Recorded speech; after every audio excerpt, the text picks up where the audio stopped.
Adama Maïga, éducateur certifié des lycées et collèges, est notre premier invité du jour. Et comme second invité, nous avons Koudgou Robert Kaboré, qui est le secrétaire général du syndicat des fonctionnaires de l'éducation du Burkina, SYNAFEB. Avec nos deux invités, nous parlons de la mise en place par le gouvernement du conseil de l'école qui remplace désormais l'ensemble des structures associatives. Bonjour et bienvenue à vous. Bonjour M. Kaboré et merci de nous avoir associés au débat. Bonjour, merci à tout le monde, merci à la maison Tri TV Watt FM pour cette invitation. C'est un plaisir de vous avoir. Déjà pour commencer, quand on se retrouvait pour la dernière émission, nous avons abordé la mise en place, l'entrée en vigueur des coiffures uniformes au sein de nos établissements. Depuis ce 1er avril, c'est chose faite. Comment est-ce que vous avez apprécié au niveau des établissements d'enseignement du Burkina? Bon, il faut dire que c'est simplement, on a donné du sens au texte en appliquant un texte qui a vu le jour, et c'est comme ça que je perçois cette mise en pratique qu'on a constatée à travers un établissement de la place. Donc les textes ne valent que ce que valent les hommes. Ce sont les hommes qui vont toujours donner du sens au texte. Comme ça je perçois cela. Alors, Koudgou Robert Kaboré, chose annoncée, chose faite, les coiffures uniformes dans nos établissements d'enseignement. Beaucoup ne s'attendaient pas, mais on a vu des constats où effectivement certains élèves ont été refoulés parce qu'ils ne se sont pas conformés. Est-ce que vous avez apprécié positivement et qu'est-ce qui peut encore être amélioré selon vous? Bon, effectivement, quand on prend des textes, eh bien, une chose est de les prendre, mais une autre chose est de les appliquer. Donc nous sommes passés à la phase d'application du texte et c'est malheureux que certains n'ont pas compris d'abord en ne respectant pas les textes. Voilà pourquoi des élèves ont été refoulés donc, dans certains établissements, et c'est vrai, c'est du retour des congés. Et nous espérons que c'est un signal qui est donné pour dire que l'autorité du texte là doit s'imposer à nos desiderata. Alors, le sujet qui nous réunit ce matin, je l'avais dit, c'est bien sûr la mise en place par le gouvernement du conseil de l'école qui vient remplacer les structures associatives existantes dans nos établissements. Première question, Adama Maïga, qu'est-ce qui n'a pas marché avec les APE et les autres structures éducatives? Tout serait parti d'un constat, et les structures qui existaient à travers l'association des parents d'élèves APE, l'association des mères éducatrices AME et le comité de gestion COGES. Il faut dire que ces structures-là, et singulièrement l'APE, ont toujours été objet de beaucoup de mésententes, de crises.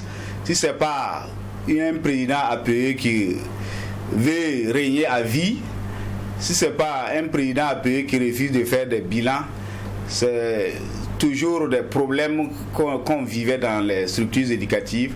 Et comme on le dit, quand on change, c'est parce que l'existant est défaillant. Et quand l'existant est défaillant, il faut soit l'améliorer, soit remplacer, et c'est ce qu'on a remarqué. Donc la venue du conseil d'école, c'est dans ce sens, et nous espérons que ça va faire bouger beaucoup de lignes au niveau de nos établissements scolaires. Là, vous parlez de l'APE spécifiquement. Qu'en est-il de l'AME ou du COGES? Oui, ce sont des structures qui, de par le passé, ce sont des structures qui sont appelées à travailler ensemble, mais on remarquait que bon, c'était pas clairement le cas. Chacun venait faire ce qu'il veut. Il y avait un certain nombre de désordres qu'on ne pouvait pas finir de dénombrer. Et la venue du conseil d'école, c'est peut-être pour les fédérer, pour les amener à aller dans un sens commun pour la bonne marche de nos structures éducatives. C'est peut-être ce que nous sommes en train de constater. Alors, Koudgou Robert Kaboré, le gouvernement qui met en place le conseil de l'école, mais déjà en termes de diagnostic, qu'est-ce qui n'a pas marché avec des structures comme l'association des parents d'élèves, APE, comme l'AME, comme le COGES? Qu'est-ce qu'on reproche? Qu'est-ce qui est insuffisant? Alors, à ce niveau, il faut savoir que l'école a une mission dans la société, et pour pouvoir être performante, il faut des structures qui puissent accompagner l'école à réaliser en tout cas la vision d'une société en tout cas débarrassée de cet art, voilà, et former des citoyens dignes, intègres. Et en ce sens, donc, quand on a une école avec une multitude d'associations, de structures à intervenants, lorsque on n'arrive pas à faire la synthèse pour que tout le monde sache quelle est leur mission dans l'accompagnement de l'école, c'est ce qui fait que le constat constant, c'est que au niveau des différentes écoles, s'il y a l'APE qui était traditionnellement la structure mise en place pour accompagner suivant l'AME, mais ensuite il y a eu les COGES qui sont intervenus autour des années 2009, etc. Bon, qui en fait une implémentation de l'ensemble de la société au sein de l'éducation, comme dirait le professeur Kizerbo. Eh bien, l'école doit être l'affaire du village et le village l'affaire de l'école, de telle sorte que ce ne sont pas ceux-là seulement qui ont leurs enfants à l'école qui devraient en tout cas travailler au développement de l'école, parce que l'enfant, ce n'est pas l'enfant d'un individu, c'est l'enfant d'une nation. Et voilà pourquoi les projets aussi. Mais il y avait un conflit d'intérêts, qui ne dit pas son nom, mais qui entravait en tout cas la marche, en tout cas les mécanismes, voilà, pour pouvoir amener l'école à sortir. Et deuxième situation, en ayant créé le conseil de l'école, voilà, pour en tout cas prendre en compte toutes les couches, toutes les composantes, eh bien, c'est ça la véritable machine qui puisse impulser en tout cas l'école que nous voulons, une école burkinabé, voilà, qui tienne compte des aspirations du pays, parce que au niveau des couches, surtout il y a les coutumiers, il y a les religieux, etc., qui vont interférer, mais ça également il faudrait les cadrer, parce que ça ne sera pas chose aisée, dans la mesure où dans certaines écoles vous avez un village avec, par exemple, je parle du milieu rural, un village qui peut avoir 3 écoles par exemple, donc la représentation des coutumiers, ça peut aussi influencer d'une manière négative. Et ça également, il faudrait attirer leur attention, les sensibiliser à ce qu'ils puissent comprendre que la représentation ne veut pas dire, il y en a qui pensent que l'école c'est leur propriété. Et quand ça devient propriété, ça va poser un véritable problème dans le fonctionnement. Donc c'est dans le cadre du fonctionnement que nous sommes en train de voir dans l'applicabilité comment ça va se passer. Et auparavant, depuis les années 2018-2019, nous avons demandé à ce qu'il y ait un haut conseil de l'éducation. Et ce haut conseil de l'éducation est chargé même de contrôler le ministre qui est en train de mettre en place la vision, le programme de la société. L'école doit être une école de toute la société burkinabé, pas une école de technocrates. Et donc, en ce sens que tout ce qui se fait doit connaître la participation de toutes les couches sociales au niveau de la base jusqu'au sommet. Et c'est cette population-là qui doit noter le ministre de l'Éducation, qui doit être une institution donc dans son ensemble avec une vision beaucoup plus cohérente dans les actions. Sinon, les notes qu'on attribue, bon, depuis des années, nous ne sommes pas en phase, parce que ça ne tient pas compte des aspirations du peuple, parce que nous voyons une école d'élite, donc, et l'élitisme qui tranche avec la productivité. Nous avons besoin d'une école productive, de telle sorte que on définit quel est le type d'enfant, de citoyen qu'on veut après le cycle primaire, quel est le type de citoyen que nous avons après le cycle du secondaire, et quel est le type de citoyens que nous avons besoin à partir de l'université pour pouvoir en tout cas impulser un développement voilà, dans le sens de nos aspirations profondes et traditionnelles. Nous irons tout à l'heure dans le fond en termes d'innovation, mais déjà la première question que j'ai posée, c'était en termes de diagnostic, qu'est-ce qui n'a pas marché? Et quand on écoute vos réponses, on a l'impression que tout a été échec au niveau des APE. Il a dit quelque chose, les APE et tout ce qui est organisé comme structure éducative sont régis par les textes. Et le problème aussi, est-ce que ce n'est pas lié au respect d'un certain nombre de textes à leur application? Quand on regarde ce qui est structuré au niveau des APE, il est clairement dit qu'un président, un parent d'élève qui arrive à être président de l'association des parents d'élèves, doit nécessairement avoir son enfant, par exemple, dans l'école. Tous les parents qui font l'élection le savent, mais vous avez des personnes qui sont à la tête des APE qui ne sont pas de l'établissement. On dira la même chose pour la gestion des cantines par les APE. Également, quand je dis que tout n'est pas négatif, il y a des APE qui ont réalisé des clôtures tout de même au niveau des établissements, qui ont apporté beaucoup de choses en période d'examen, qui ont aidé dans la gestion des parkings et tout. Est-ce que tout est à mettre au négatif? Est-ce qu'il n'y a pas eu des avantages, des choses à améliorer qu'on aurait pu faire peut-être, et comment les implémenter dans ce qu'on a apporté nouvellement? Oui, nous sommes d'accord, tout n'est pas négatif, mais la grosse interrogation est que c'est le négatif qui est plus vu que le positif dans cet état de fait, on va dire comme ça. Les APE ont toujours fait l'objet de beaucoup de mésententes, de crises dans nos écoles, même si on sait qu'il y a des lieux, il y a des établissements où les APE ont contribué vraiment à faire évoluer les choses en construisant des salles de classe, en construisant en clôturant l'école, en faisant beaucoup d'actions. Mais ici, si on va vraiment être un peu objectif, je vais le dire comme ça, il y a plus de problèmes que des solutions ici. Est-ce que ce n'est pas lié justement au respect des textes, comme je l'ai dit? Oui, les textes sont là, mais les textes ont besoin d'être appliqués par des humains, des hommes, parce que en matière d'éducation, en matière d'institution, il y a les textes, il y a aussi les hommes, et on construit un pays avec des hommes de vertu, avec des hommes de qualité, et non en étant champion dans les textes. On peut avoir les plus beaux textes, mais si on n'a pas des hommes qui reflètent ces textes-là, les problèmes seront toujours là.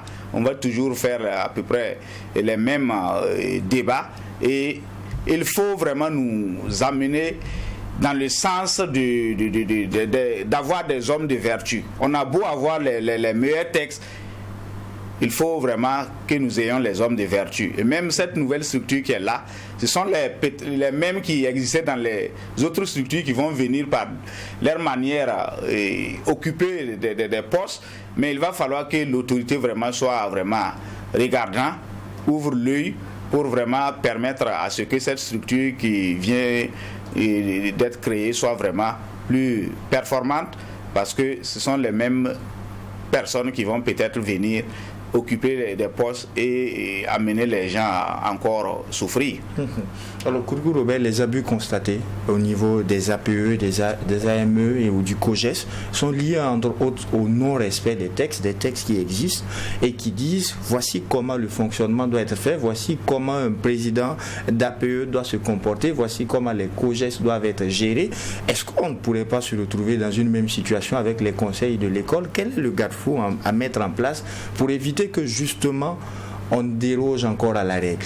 Alors, pour les conseils de l'école, il faudrait d'abord sensibiliser. C'est vrai, les textes sont pris, mais il faut savoir que lorsque vous avez nos parents d'élèves en dehors des zones urbaines, voilà, sont à 80% analphabètes. Donc, vous prenez un texte, tant que ces textes-là ne sont pas traduits dans leur langue, tant qu'ils ne sont pas sensibilisés, pour comprendre les choses, même ceux qui comprennent, ceux qui ont rédigé, par moment, il y a des difficultés de mise en œuvre dans des textes qu'ils ont même rédigés. Donc, c'est dire qu'il y a les textes, mais il y a la réalité même du terrain qui commande que des séances de sensibilisation puissent être menées pour amener tous ceux-là qui doivent participer, parce qu'en réalité, il ne faudrait pas que lors de la mise en place de ces structures-là, eh bien, les APE travaille à prendre le dessus sur les COJES. Inversement, ça sera aussi un autre combat, voilà, pour maîtriser l'appareil. Et en ce moment, on ne saura pas vers où on va aller. On ne fera que mettre en place une structure, mais dans le fond, l'efficacité recherchée, c'est pas évident. Donc sur cette base-là, il faut sensibiliser, il faut amener les parents à adhérer, et pour adhérer, il faut être convaincu de ce qui doit être fait. Voilà. Et tant que tout ça s'est pas mis en place, eh bien on aura beau créer des textes, des structures, ça ne sera pas évident. Donc d'où véritablement une transformation profonde au niveau de notre système éducatif et non des aménagements. Voilà. Et quand on parle de réforme, c'est une transformation profonde et cohérente, voilà, de la base au sommet, qui permettent en tout cas de créer un environnement serein, permettant de bons apprentissages et de bonnes productions. Voilà, si on fait des aménagements, on prend de façon des textes, vraiment nous ne sommes pas en réforme. Et nous allons en tout cas interpeller les autorités à revoir. Si c'est ça les réformes, nous inscrivons en faux, parce que c'est des éléments de réforme, d'aménagement qu'on est en train de faire. Mais c'est déjà bon qu'il y ait la volonté d'aller vers des réformes, et nous les encourageons à effectivement œuvrer à ce qu'il y ait une bonne réforme qui tienne compte des inspirations du peuple. Donc une école pour le peuple et par le peuple. Et là, vous entrez de plein pied dans ce qu'on avait aussi sous la Révolution. Vous avez toujours voulu prendre l'exemple avec le parallèle, notamment de ce qui était fait. Comment est-ce qu'on pourrait améliorer? Parce que quand on parcourt un peu, vous m'avez transmis justement ce qu'on avait au niveau de la période révolutionnaire en termes d'éducation, ce qui avait été établi comme programme et tout. Quand on regarde, la question des APE n'avait pas totalement été prise en compte. Aujourd'hui, comment est-ce qu'on peut tirer leçon et améliorer ce qui a été apporté nouvellement par les autorités? Oui, ce qui a été apporté nouvellement par les autorités peuvent aider dans ce sens que le projet de réforme, même au temps de la Révolution, qui n'a pas pu être mis en place, alors devrait être discuté à la base. Et être discuté à la base, c'est-à-dire toutes les couches devraient être prises en compte. Donc, du niveau village, c'est nous qui savons qui peut faire quoi et quelles sont les valeurs que nous avons à transmettre. Mais vous aurez remarqué que toutes les valeurs de toutes les plus de 60 ethnies là se recoupent en termes de valeurs. On n'a plus à inventer. Maintenant, il faut implémenter pour que le petit enfant, parce que cette réforme même de système éducatif du capitaine Thomas Sankara, eh bien, permettait à l'enfant même d'être productif dès le bas âge. Si aujourd'hui on incrimine l'école que c'est une école improductive, etc., c'est parce que l'impérialisme, c'est-à-dire après le 15 octobre 87, a travaillé à dénaturer, à déstructurer pour nous transformer rien qu'en des élites qui sont là en train de vouloir gérer l'appareil d'État.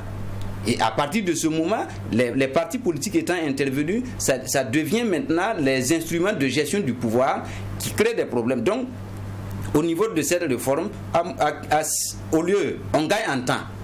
En temps, puisqu'il y a le préscolaire, il y a la phase des métiers. Et des métiers, c'est-à-dire à partir de 7 ans, tu rentres. Au lieu de faire 6 ans, c'est 5 ans. Tu es initié à l'anglais d'abord au CP. C'est pas comme ce qu'on est en train de dire qu'il faut introduire l'anglais au CE. Donc l'anglais au CP, CP1, CP2, première année, deuxième année, etc. L'initiation à l'élevage, à l'agriculture. C'est ça le fondement même de notre économie. Nous vivons de l'élevage, de l'économie, c'est le poumon de notre économie. Donc il faut travailler à ce que l'enfant soit plus productif. Et ensuite, on a déterminé quel est le type de citoyen en termes de dignité, en termes d'endurance, en termes d'esprit de sacrifice, en termes de critique positive et constructive, et l'esprit d'initiative. Et pour aller maintenant à partir du second cycle aujourd'hui, qu'on appelle seconde première, voilà, c'est la spécialisation. Et si l'enfant sort, l'enfant peut produire. soit il est éleveur, soit il est agriculteur. On apprend l'agronomie, tout ça. En plus des matières qu'on enseigne déjà, l'informatique était même déjà inscrite depuis le primaire. Voilà, donc, et au niveau des universités, les enfants ont le temps de s'orienter. Soit ils vont poursuivre l'agronomie pour faire l'agriculture, l'élevage, ou encore aller dans les recherches. C'est-à-dire, la recherche, c'est-à-dire recherche-production. Ce n'est pas aujourd'hui comme nos professeurs d'université, leurs recherches sont orientées par l'extérieur. Le financement est par l'extérieur. Et ce sont ces trucs-là que le camarade capitaine en son temps a essayé de dépeindre. Et je m'incline devant sa mémoire pour ne pas dire des bêtises. Eh bien, et c'est ça qui doit lancer le Burkina. Et vous imaginez si un enfant, à partir du CP, dans les fournitures, on intègre par exemple l'achat de poulets, etc., le petit élevage. Il élève à la maison, il apprend à l'école. Donc, il peut même financer son éducation. Donc, on va exporter même du bétail, de la volaille, etc., au lieu de prendre des OGM qui nous créent des maladies ici. Donc, il y a tout un paquet et ça doit être une réforme cohérente. C'est pas une réforme de façon tâtonnante. On prend ici, on fait comme ça, on prend ici, on fait comme ça. À la limite, on va arriver au bilan avec nul résultat. Adam Maïga, quand on écoute, tout avait été pensé au niveau des textes. Nous avons tout ce qui peut permettre que nous ayons une éducation de qualité, comme justement cette initiative présidentielle pour l'éducation de qualité pour tous qui est mise en œuvre avec cette réforme annoncée. Mais qu'est-ce qui ne marche pas finalement?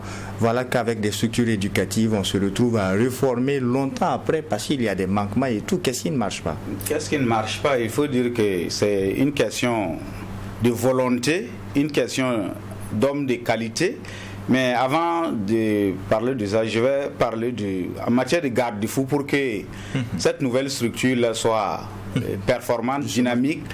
Et il faut que, je vais le dire sans risque de me tromper, il faut que le conseil d'école soit entre griffes une gendarmerie des écoles. C'est-à-dire, en matière de rigueur, de discipline, d'ordre, on doit définir clairement les rôles, les tâches, les attributions, qui fait quoi, qui doit faire quoi. Et toute personne qui déconne, il n'y a pas de sentiment. Parce que les structures ont toujours été l'objet de mésententes parce que des gens viennent faire n'importe quoi, des gens viennent se permettre tout. Et voilà. Il faut aussi ratisser large en impliquant pas mal de personnes. On peut permettre aux collectivités et aux dirigeants des collectivités locales d'être dedans. Les légitimités coutumières, c'est déjà une bonne chose. Justement, parce qu'ils ont cette expérience de résoudre les crises, ils sont vraiment en avance à ce niveau. Et on peut même impliquer certaines structures de lutte contre la corruption comme le Rhin-Lac. On peut aussi impliquer les CVD pour rejoindre l'ENE qui dit qu'à travers Kizerbo, l'école doit être l'affaire du village et le village l'affaire de l'école. Maintenant, pour revenir à ce que vous avez dit, qu'est-ce qui ne marche pas? Tout a été déjà théorisé. C'est l'application vraiment qui pose problème.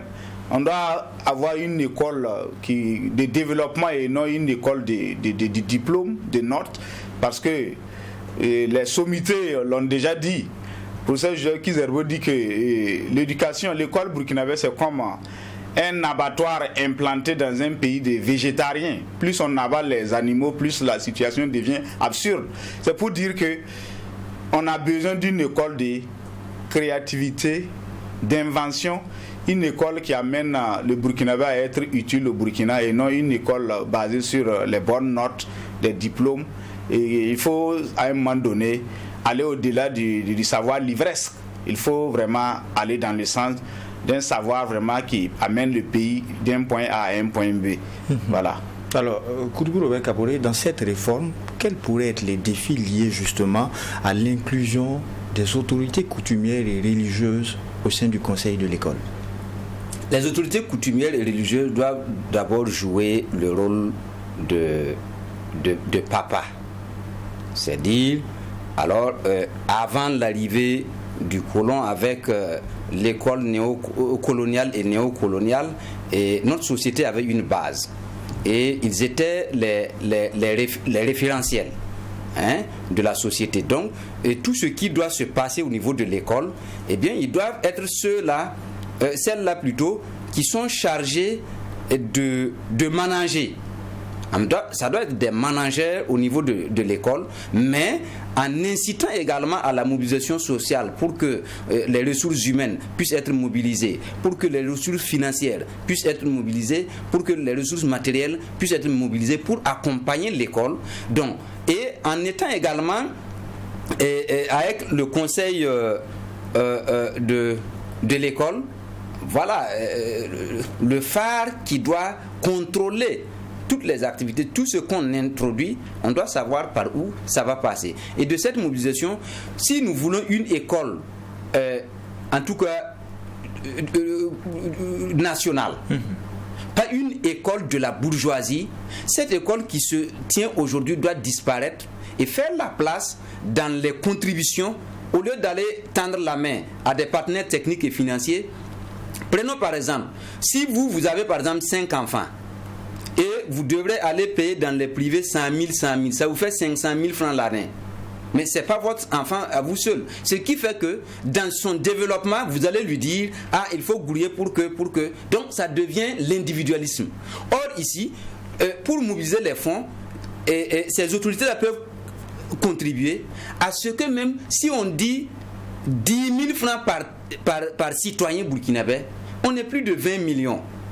On aura pas moins de 200 milliards pour pouvoir implémenter ce qu'il y a comme production. Et la production au niveau des écoles, des établissements, ça va servir maintenant comme base pour entretenir les écoles, au lieu de dépenser chaque année à payer des vivres, de dépenser et dans une école où il y a des jardins de production, des fermes, vous prenez une école qui a par exemple 5 hectares pour produire.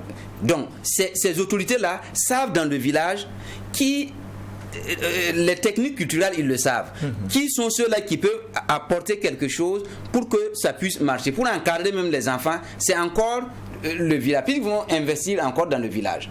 Donc, pour une école de ce genre, un champ d'école de 5 hectares, même si chaque enfant part faire 200 mètres carrés, c'est bon. Et tout au moins, si on a 1000 écoles, ça fait plus de 50 000 hectares qu'on exploite, et on ne pourrait plus dire que l'école est inutile. On ne pourrait plus traiter de l'enseignant de budgétivore. Et tout ça, ça a été voulu par l'impérialisme et que des politiciens ont utilisé pour dénigrer l'enseignant. Et la valorisation de l'enseignement va dans ce sens. Et tant qu'il n'y a pas une réforme de ce genre et que ces coutumiers puissent se dire des garants des valeurs, des traditions, de la cohésion sociale et du progrès, ça sera difficile. Le camarade capitaine Ibrahim Traoré a dit: nous sommes dans une révolution populaire et progressiste. Une révolution du peuple, une révolution qui doit progresser. Il n'y a pas de révolution aussi sans sacrifice. Et nous sommes pris par le temps, je vous laisse réagir et on va terminer par là. Les défis liés justement à l'implication de ces autorités coutumières et religieuses qui vont intégrer le conseil de l'école.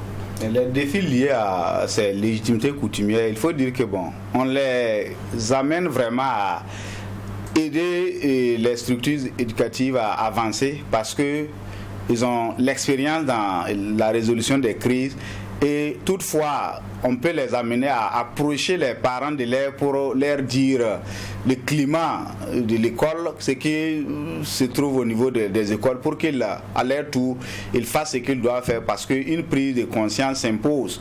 Il y a des parents d'élèves qui pensent que l'école c'est un bon débarras, on vient déposer l'enfant et puis c'est tout. Et pourtant, les enseignants, les éducateurs contrôlent l'enfant à l'école seulement. Après l'école, c'est la société qui les récupère, ce sont des familles. Donc, il faut amener les légitimités coutumières là à vraiment prêcher souvent des messages aussi des écoles au niveau de leur base. Et ça aussi, ça peut contribuer. Donc, quand on convoque une rencontre des parents d'élèves et sur 1000 élèves, sur 1000 parents d'élèves, il y a une soixantaine ou une vingtaine qui est là. Ça veut dire que quelque part on n'a pas pris les choses au sérieux. Donc les légitimités coutumières pourraient être vraiment un pont et des gens qui vont aider à réussir cette mission là, et leur implication vraiment pourrait vraiment faire bouger les lignes. Nous sommes hélas au terme du temps qui nous a été accordé. Merci à vous. Merci Koudgou Robert Kaboré d'avoir accepté cette invitation. Je rappelle que vous êtes le secrétaire général du SINAFEB, le syndicat des fonctionnaires de l'éducation de Burkina. Merci également à vous Adama Maïga. Vous êtes éducateur certifié des lycées et collèges. Et grandement merci à vous tous, auditeurs et téléspectateurs. Merci à ceux qui nous ont suivis depuis Gourcy et également depuis la diaspora. En attendant de vous retrouver, Dieu voulant, pour un autre numéro, et bien non seulement portez-vous bien, mais aussi et surtout que Dieu bénisse le Burkina Faso. Au revoir.